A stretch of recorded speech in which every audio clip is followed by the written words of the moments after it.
Court के अहाते में जैसे ही घंटी बजी, सबकी नजरें एक ही दिशा में टिक गईं। सामने खड़ा था सुनील चौधरी, चेहरे पर ठंडी मुस्कान और आंखों में एक गहरा रहस्य। उसने रीत की तरफ देखा और धीरे धीरे कहा, रीत, तुम्हारी जमानत हो चुकी है। तुम्हारे वकील ने सारे पेपर्स कोर्ट में जमा कर दिए हैं। अब तुम जेल से बाहर जा सकती हो। रीत के चेहरे पर हैरानी साफ झलक रही थी। उसके होंठ कांपे और उसने हिचकिचाते हुए पूछा, लेकिन मेरी जमानत करवाई किसने? आखिर कौन है जो मुझे इस मुसीबत से बाहर निकालना चाहता है? जवाब आया, कोर्ट के पेपर्स देख लो। और हाँ, अब तुम्हारे और राघव के बीच आपसी सहमति से तलाक की प्रक्रिया भी शुरू हो सकती है।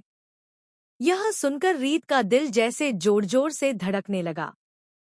उसके दिमाग में सवालों का तूफान उमड़ पड़ा। कौन है जिसने उसके लिए इतनी बड़ी पहल की? और क्यों? रोहित की वापसी। सच सामने आने में देर नहीं लगी। असल में यह काम किसी और का नहीं, बल्कि रोहित का था। वही रोहित, जिसे सालों पहले बुआजी ने बेइज्जत करके घर से निकाल दिया था। उस पर झूठे इल्जाम लगाए गए, उसे अपनों से दूर कर दिया गया। लेकिन अब रोहित लौट चुका था, और इस बार खाली हाथ नहीं। उसके मन में था सिर्फ बदला। वह जानता था कि अगर रीत और वह मिल जाएं, तो बुआजी और राघव की पूरी दुनिया हिल जाएगी। रीत की रिहाई सिर्फ शुरुआत थी। आगे की चाल तो कहीं ज्यादा खतरनाक थी। रीत का बदला। जेल से बाहर आते ही रीत का चेहरा बदल चुका था। उसकी आंखों में अब आंसू नहीं, बल्कि आग जल रही थी।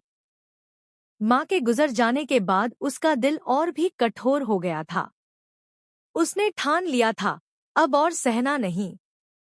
नए प्रोमो में साफ दिखाया गया, रीत बिल्कुल अलग अंदाज में सबके सामने आती है। वह सीधा राघव के आलीशान महल जैसे घर पर पहुंचती है। वहां पूजा चल रही होती है। सब लोग माता रानी की आरती कर रहे होते हैं। तभी रीत जोर से दरवाजा खोलकर अंदर आती है और कड़क आवाज में कहती है, रुक जाओ। इस घर में माता रानी की पूजा करने का तुम्हें कोई हक नहीं है, क्योंकि अब यह घर तुम्हारा रहा ही नहीं।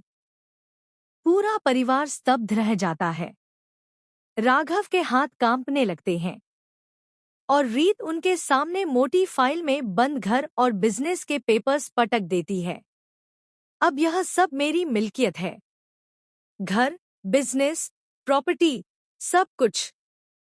इतना कहते ही री